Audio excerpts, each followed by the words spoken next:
ಕನ್ನಡ ಚಿತ್ರರಂಗದಲ್ಲಿ ಸದ್ಯಕ್ಕೆ ನಟ ದರ್ಶನ್ ಮತ್ತು ನಿರ್ಮಾಪಕ ಉಮಾಪತಿ ಗೌಡ ನಡುವಿನ ಕಾಟೇರ ಸಿನಿಮಾ ಟೈಟಲ್ ವಿವಾದ ದಿನಕ್ಕೊಂದು ತಿರುವನ್ನ ಪಡೆದುಕೊಳ್ತಿದೆ.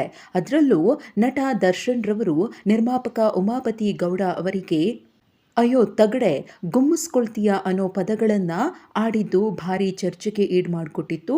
ನಟ ದರ್ಶನ್ ರವರ ವಿರುದ್ಧ ಸಾಲು ಸಾಲು ದೂರುಗಳು ಕೂಡ ದಾಖಲಾಗಿದ್ವು.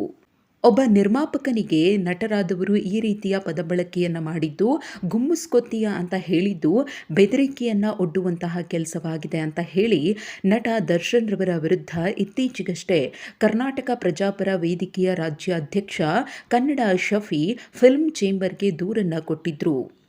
ಆದರೆ ಅದೇನಾಯಿತೋ ಏನೋ ದೂರು ಕೊಟ್ಟಂತಹ ಕನ್ನಡ ಶಫಿ ದೂರನ್ನು ವಾಪಸ್ ಪಡೆದಿದ್ದಾರೆ. ಅಷ್ಟು ಮಾತ್ರವಲ್ಲ, ಆ ಬಗ್ಗೆ ವಿಡಿಯೋವನ್ನು ಕೂಡ ಶೇರ್ ಮಾಡಿದ್ದಾರೆ. ವಿಡಿಯೋದಲ್ಲಿ ಕನ್ನಡ ಶಫಿ ಈ ರೀತಿ ಹೇಳ್ಕೊಂಡಿದ್ದಾರೆ. ನಟ ದರ್ಶನ್ ಪದ ಬಳಕೆ ಮುಜುಗರ ತಂದಿದ್ದ ವಿಚಾರ, ಹಾಗಾಗಿ ನಾವು ದೂರು ಕೊಟ್ಟಿದ್ದೆವು. ನಮ್ಮ ಸಂಘಟನೆಯವರು ಸ್ವಲ್ಪ ಆತುರ ಬಿದ್ವಿ ಅಂತ ಅನ್ನಿಸ್ತಿದೆ. ಒಬ್ಬ ಬೆಳೆದಿರುವಂತಹ ದೊಡ್ಡ ನಟ, ಅವರ ಮನಸ್ಸಿಗೆ ನೋವಾಗಿದ್ರೆ ಸಂಘಟನೆಯ ಪರವಾಗಿ ಕನ್ನಡ ಮನಸ್ಸುಗಳಿಗೆ ಕ್ಷಮೆ ಯಾಚಿಸುತ್ತಾ ನಮ್ಮ ದೂರನ್ನ ವಾಪಸ್ ಪಡೆಯುವಂತಹ ಕೆಲಸವನ್ನ ಮಾಡ್ತೀನಿ ಎಂದಿದ್ದಾರೆ. ಆದರೆ ದರ್ಶನ್ ರವರ ವಿರುದ್ಧ ಕ್ರಮ ಆಗಬೇಕು, ಇಲ್ಲದಿದ್ದರೆ ಉಗ್ರ ಹೋರಾಟವನ್ನು ಮಾಡ್ತೀವಿ ಅಂತ ಎಚ್ಚರಿಸಿದ್ದ ಕನ್ನಡ ಶಫಿ ಏಕಾಏಕಿ ಕ್ಷಮೆಯನ್ನ ಯಾಚಿಸಿ ದಿಢೀರ್ ತಮ್ಮ ನಿರ್ಧಾರವನ್ನು ಬದಲಾಯಿಸಿದ್ದು ಯಾಕೆ?